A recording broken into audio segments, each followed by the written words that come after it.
Bismillahirrahmanirrahim. Elhamdülillahi Rabbil alamin. Ve salatu ve selamu ala seyyidil mursalin ve ala alihi ve ashabihi ecma'in.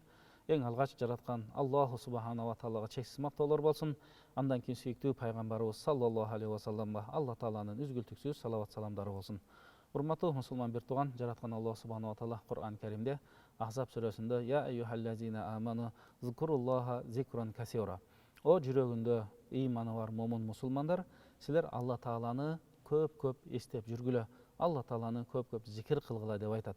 Башқа бір аятта ошол Алла Тааланы зикір қылған момын мұсылмандарды Алла Таала мақтап, «Вазакирин Аллаха касира вазакират» Алла Тааланы көп-көп зикір қылып естеген момын мұсылман еркектер жана аялдар деп айтып кетіп атат.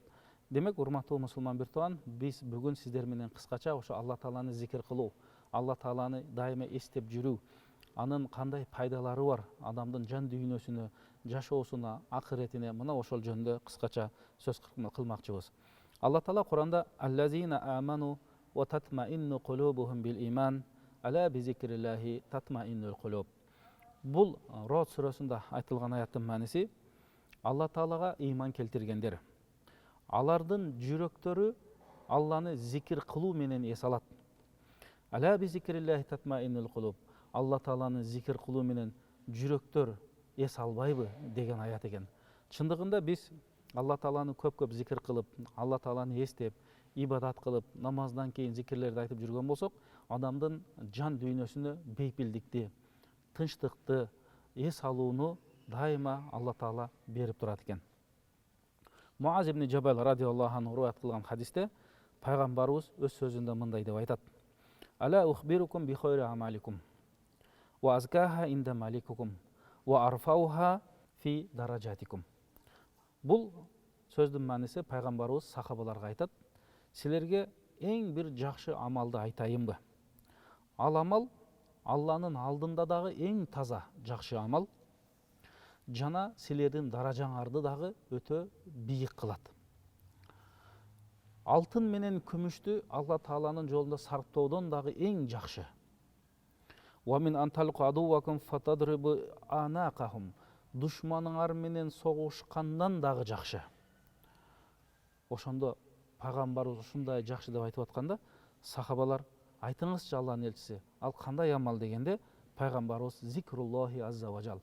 Алла Тааланы дайыма зикир кылуу, Алла Тааланы дайыма эстөө, жаратуучуну дайыма эстеп жүрүү деп пайгамбарыбыз өз сөзү менен жооп берди.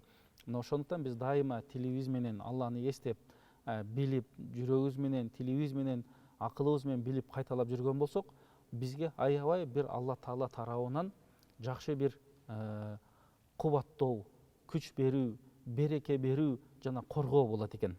Пайгамбарыбыз саллаллаху алейхи ва саллям Абу Муса Ашари риваят кылган хадисте, бул имам Бухаринин китебинде келет: «Масалул лази язкуру раббаху вал лази ла язкуру раббаху масалул хайи вал майит». дейт.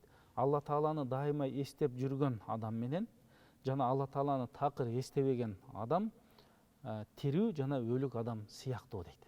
Алла Тааланы такыр эстебеген, кайдыгер калган, бейкапар жүргөн, намаз да окубаган, ыймандуулук жолдо да жүрбөгөн, бирөөлөргө жардам колун да сунбаган адам бул тирүү болсо дагы өлүк сыяктуу деген мааниде пайгамбарыбыз айтып атат. Мына ошондуктан биз колдон келишинче дайыма Алла Тааланы зикир кылып эстеп жүрөлү. Пайгамбарыбыздын жашынакай бир хадисинде пайгамбарыбыз айтат: «Калиматани хафифатани алал лисан». Эки сөз бар дейт пайгамбарыбыз. Бирок бул сөздү айтуу тилге аябай жеңил. Сакилатани фил мизан. Бирок кыяматта эсеп китеп болуп жатканда жакшылык таразага оң жака оор болот. Хабибатани илар рахман. Алла Таалага эң сүйкүмдүү жакшы сөз дейт. Ал кайсы дегенде субханаллахи ва бихамдихи субханаллахил азим. Ушу субханаллах деп айтып жүрүү дейт. Субханаллах деген сөздүн мааниси Алла Таала бардык кемчиликтен таза жана аруу деген сөз. Мына ошол Алла Таалага мактоолор болсун. Ал улуу жаратуучу зат деген маани. Демек эч бир кемчилиги жок зат. Ушул сөздү айтып жүргөн болсок, бул сөздүн мааниси жан дүйнөбүзгө, бул дүйнөбүзгө, акыретибизге өтө өзүнүн пайдасын берет экен. Пайгамбарыбыз айтат: Ким субханалла деп, субханаллахи ва бихамдихи деп айтып жүрген болса, ар бир айтканына бейиште бирден хурма дарагы отургузала берет дейт. Бул дүйнөдө канчаны айтабыз, ыймандуулук жол менен, таква жол менен, жакшы иштерди аткарып, ибадаттарды аткарып, мына ошол зикирди көп айткан болсок, бул дүйнөдөн эле биз бейиштен эмне деген бакчаны даярдап коет экенбиз. Мына ошондуктан ушул пайгамбарыбыз саллаллаху алейхи ва салламдын сөзүнө биз көбүрөөк амал кылган болсок, бизге өтө пайдалуу болот. Башка бир хадисте пайгамбарыбыз айтат, Абу Муса радиаллаху анху риваят кылган хадисте, Абу Муса айтат, мага пайгамбарыбыз айтты дейт. Аля адуллука аля канзин мин кунузил жанна.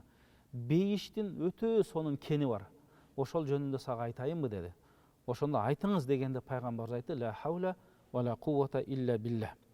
Ким ла хаула ва ла куввата илля билля. Эч бир күч, эч бир абал жок, бир гана Алла Таала берген күч бар деп айтып жүргөн болсоң дейт, ушундай зикир кылып, ошол адамдын бул дүйнөдө кандай көптөгөн кен болсо, ошондой сооптор бул адамга жазылып турат деп пайгамбарыбыз саллаллаху алейхи ва саллам өз сөзүндө айтып кетти. Пайгамбарыбыздын жакшы бир кереметтүү сөзүндө пайгамбарыбыз айтат, адам баласы кыяматтын азабынан кутула турган эң бир жакшы амалы бул дайыма Алла Тааланы эстеп жүрүүсү деди. Ошондон дайыма биз Алла Тааланы эстеп, зикир кылып жүргөнүбүз бул пайдалуу болот. Мисалы, альхамдулилля, Аллаху акбар, ла илаха иллаллах, астагфируллах, субханаллах деп дайыма айтып жүргөн болсок, мына ушулардын баардыгы зикир болуп эсептелинет. Намаздан кийин, баардык намаздардыбыздан кийин биз отуруп алып, аятал курсини окуп, андан кийин 33 жолу субханаллах, альхамдулилля, Аллаху акбар дегенди айтып, 100-сүндө ла илаха иллаллах деп айтып, бата тилектерди кылабыз. Бул нерсе дагы ар бирибиз үчүн өтө жакшы пайдалуу болгондуктан биздин алымдарыбыздан ушундай мурас калып калган биздин чөлкөмдө. Ошол отуруп намаздан кийин таспихтерди тартып, дуа кылып, Курандарды окуп, бата кылып, пайгамбарга салават кылып айткан. Демек булардын баары зикирдин катарына киргендиктен өтө пайдалуу деп эсептелинет. Пайгамбарыбыз саллаллаху алейхи ва саллам күндөрдүн бир күнүндө сахабалар менен отуруп мындай дейт: "Аяджизу ахадукун айяксиба фи кулли йаумин альфа хасана." Силер бир күндө 1000 сооп ала албайсыңарбы? Деп пайгамбарыбыз айтат. Алыңар жетпейби? Дегенде ошол жерде отурган сахабалардын бирөөсү айтат, кантип эми биз бир күндө 1000 соопту ала алат экенбиз? Деп пайгамбарыбызга кайра суроо беретинде айтканда, пайгамбарыбыз айтты: 100 жолу таспих айтсаңар, субханалла деп, силердин ар бириңерге 1000 жакшылык жазылып, 1000 катаңарды Алла Таала кечирет дейт. Демек бу субханалла деген сөздү ихлас менен, иман менен, якин менен айтып, ошонун негизинде амал кылсаңар, мына ушундай жакшы сооптор жазылат деп пайгамбарыбыз айтып атат. Демек бул субханалла деген сөздү, ла илаха иллаллах, Аллаху акбар деген сөздөрдү айткан сайын адамдын жүрөгү, жан дүйнөсү тазалана берет. Истигфарды айткан сайын адамдын акылы дагы тунук боло берет, жан дүйнөсү да байый берет, пикири дагы туура жака оңолгондуктан, жан дүйнөгө акыретке пайда болгондуктан, мына ушул пайгамбарыбыз бизге насааттарды айтып атат. Адам бул дүйнөдө жалгыз жашабайт экен. Адам коомдо жашай турган болуп жаралгандыктан, ошол коомдогу мамилени оңдоо, адамдын жаратуучу менен коомдогу орду, кошуналары, тууган уругу, достору, жора жолдоштору менен болгон мамиледе же коомдогу өзүнүн ордунда мамилелерди оңдоо үчүн бизге Алла Таала ушундай ибадаттарды берип атат. Намазды, орозону, зекетти, ажылыкты, бул ибадаттардын баардыгын аткаруу менен биз Алланын парызын аткарабыз, туура. Бирок анын негизги мөмөсү, натыйжасы адамдын кулк мүнөзүн оңдоого, жан дүйнөсүн байытканга, туура пикир жүргүзүүгө багытталган. Ошондо гана чыныгы биз ибадаттын маани маңызына жетебиз. Ал эми Алла Тааланы зикир кылуу дагы бул өзүнчө бир чоң ибадат болуп эсептелинет. Пайгамбарыбыз айтат: "Юсбиху аля кулли салами мин ахадикум садака." Биз эртең менен турганда 360тан ашуу муунубуз бар. Ошолордун ар бирине садака беришибиз керек экен. Ар бир таспих айтканыбыз бул садака болуп эсептелинет экен. Ар бир альхамдулилля, Кудайга шүгүр деп айтканыбыз таспих садака болуп эсептелинет экен. Ла илаха иллаллах деп айтып койгонубуз садака деп эсептелинет экен. Аллаху акбар деп чын жүрөктөн айтканыбыз өзүнчө бир садака болуп эсептелинет экен. Жакшылыкка чакырып, жамандыктан кайтаруу дагы садака кылган соопту алуу менен барабар экен. Мына ушулардын бардыгын артынан эгер биз мына күн чыккандан кийин саат 11-12ге чейин 2 рекет чашке духа намазын окуп койгон болсок, ушулардын бардыгына жетиштүү болот деп пайгамбарыбыз бизге жакшы бир ибадатты, туура жолду үйрөтүп атат. Мына ушул иштерди аткарган болсок деле бизге Кудай буйрса Алла Таала көптөгөн соопторду жазат экен. Биз эле тасбих айтпай, адамдар эле тасбих айтпай, Алла Таала Куранда айтып атат: "Тусаббиху лаху самавату саб, ва ман фихин, ва ин мин шейин илля ва юсабби бихамдих, валакин ла тафкахуна тасбихахум." Бул аятта Алла Таала айтат: жети асмандын баары, жер жүзүндөгү жаратылгандардын баары Аллага мактоо айтып тасбих айтат. Бирок адамдар менен жиндер, силер алардын тасбихтерин түшүнбөйсүңөр дейт. Демек Алланы зикир кылуу, эстөө бир эле адамдарда, жиндерде эле эмес, жаратылган бардык махлуктар дайыма Алла Тааланы эстеп турат экен. Мына ушул аяттын негизинде көптөгөн биздин алымдар, имам Куртубилер өзүнүн тафсирлеринде балки чымчыктын чырылдап сайрап өткөнү, жамгырдын нөшөрлөп жааганы, дарыялардын шаркырап акканы Алла Тааланы зикир кылуу болуп эсептелинет деп өздөрүнүн тафсирлеринде эскерип кеткен. Бирок акылы бар адам биз болгондон кийин, демек биз Алла Тааланы көп эстөөгө биз акылуураак экенбиз жана милдеттүү экенбиз. Аллаху субханала таала баарыбызга мына ушундай жакшы амалды берип, бул дагы Алланын рахматы, мээри менен десек болот. Биз кыяматтагы, акыреттеги өзүбүздүн жашообузду даярдоо үчүн Алла Таала бул дүйнөдө бизге көптөгөн амалдарды берген. Мына ошол амалдарды аткаруу менен биз бейиштеги ордубузду даярдап алсак болот экен. Мына ошол амалдардын бирөөсү азыр биз сөз кылып аткан бул Алла Тааланы дайыма эстөө, зикир кылуу. Пайгамбарыбыз айтат: "Ахаббул амали илаллахи таала ан тамута ва лисанука ратабан би зикрилла" дейт. Алла Таалага эң бир жакшы, сүйкүмдүү амалдардын бири, сен бул дүйнөнөн өткөнгө чейин сенин тилиң Алла Тааланы дайыма зикир кылуу менен нымдалып турган болсо дейт. Мындайча айтканда, басканда, турганда, бош убактарда дайыма Алла Тааланы эскерип жүргөн болсок, бул болсо дагы эң жакшы, Алла Таала жакшы көргөн, сүйкүмдүү амалдардын катарына кирет экен. Пайгамбарыбыз саллаллаху алейхи ва салламдын сахабасы Абу Дарда радиаллаху анху өз сөзүндө мындай деп айтат: "Ликулли шейин жалаун." Ар бир нерсени тазалай турган нерсе бар. "Ва инна жалаал кулуби зикруллахи азза ва жал." Ал эми жүрөктү тазалоо бул Алла Тааланы зикир кылуу менен болот деп айтат экен. Адамдын жүрөгүн эки нерсе дат бастырат экен. Эки нерсе менен адамдын жүрөгүн дат басат экен.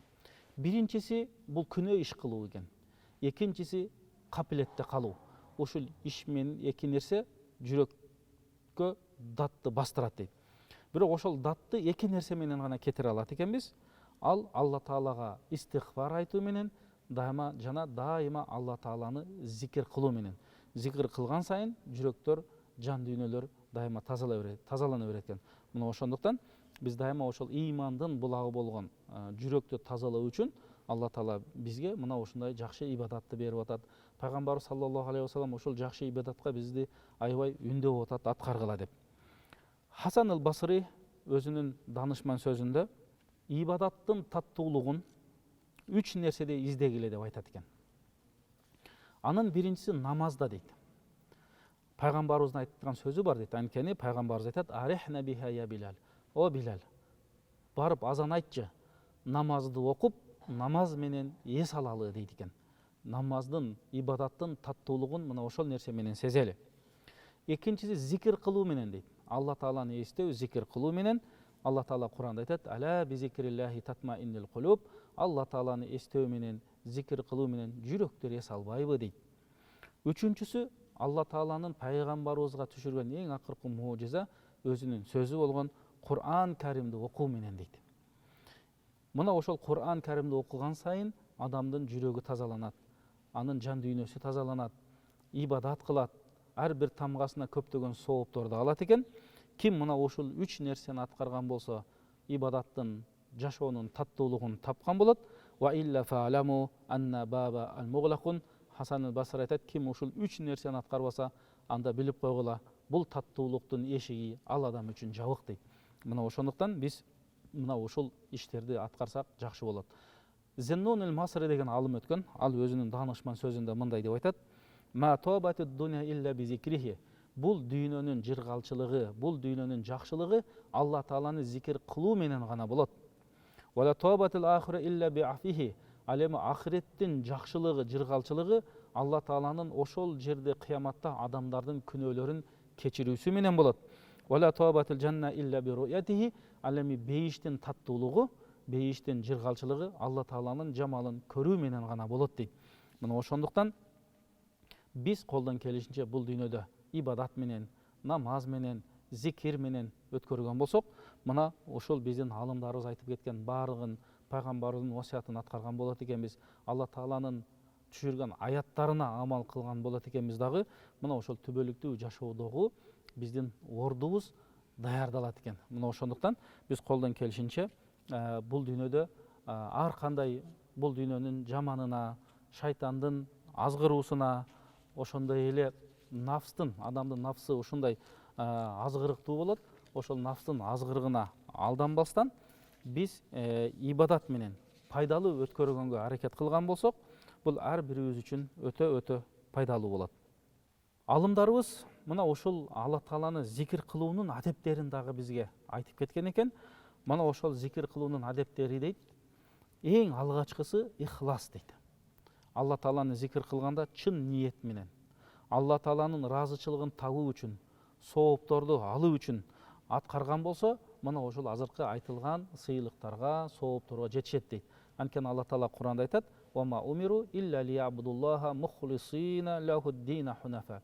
Чындыгында алар ибадаттарды ихлас менен аткарууга буйрулушту дейт. Ошондон биздин динибизде ар бир ибадатты, намаз болсун, орозо болсун, зекет болсун, ажылык, башка жакшы иштердин баардыгын ихлас менен гана аткарсак, мына ушундай чоң соопторго жетишебиз. Экинчиси, эгер мүмкүнчүлүк болсо, мына бизде Алланы зикир кылганда жөнөкөй зикир кылсак деле болот, бирок жакшы адептеринен адамда даараттуу болгон болсо, анын даараты болгон болсо, бул дагы өтө жакшы болот дейт. Анткени Умар ибн Хаттаб өзүнүн сөзүндө айтып кетиптир: "Ал-вуду ус-салиху ятруду анка шайтан."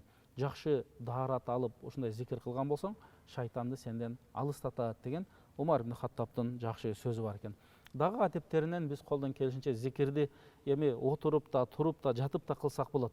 Бирок эгер мүмкүнчүлүк болсо, ошол кыбланы карап жакшы зикир кылган болсок, бул болсо дагы бизге өтө жакшы жана өтө пайдалуу болот. Пайгамбарыбыз саллаллаху алейхи ва саллам мына ушул өзүнүн бизге айтып кеткен сөздөрүн баарыбыз бул жерде бир аз угуп, тыңшап кеттик. Жараткан Аллах субхана ва таала баарыбызды мына ушул пайгамбарыбыздын сөздөрүнө, осуяттарына, насааттарына амал кылууну баарыбызга насип кылган болсун. Чындыгында момун мусулмандын жашоосунда ибадат кылуу бул эң бир зор мааниге ээ болот. Ошол ибадаттардын катарында бул Алла Тааланы зикир кылуу, Алла Тааланы эстөө менен адам баласы дайыма өзүнү көзөмөлдөп жүрөт экен. Ар бир кадамын басканда, бир жумуш аткарганда, бир сөз сүйлөгөндө ошол шариятка ылайыктуубу же ылайыктуу эмеспи деп өзүн баягы зикир кылганда көзөмөлдөп жүргөнүнө чоң бир жардам бергендиктен, мына ошол ибадатка дагы, зикир кылууга дагы биз көңүлүрөөк көңүл бурган болсок, ар бирибиздин жан дүйнөбүзгө дагы, өзүбүздүн ибадатыбызга дагы, жашообузга дагы пайдалуу экен. Урматтуу мусулман бир туугандар, баарыбызды Алла Таала ыйманыбызды бекем кылсын, ибадатыбызды кабыл кылсын. Алла Тааланы көп эстеп жүргөндөрдөн кылган болсун. Ассаламу алейкум ва рахматуллахи ва баракатух.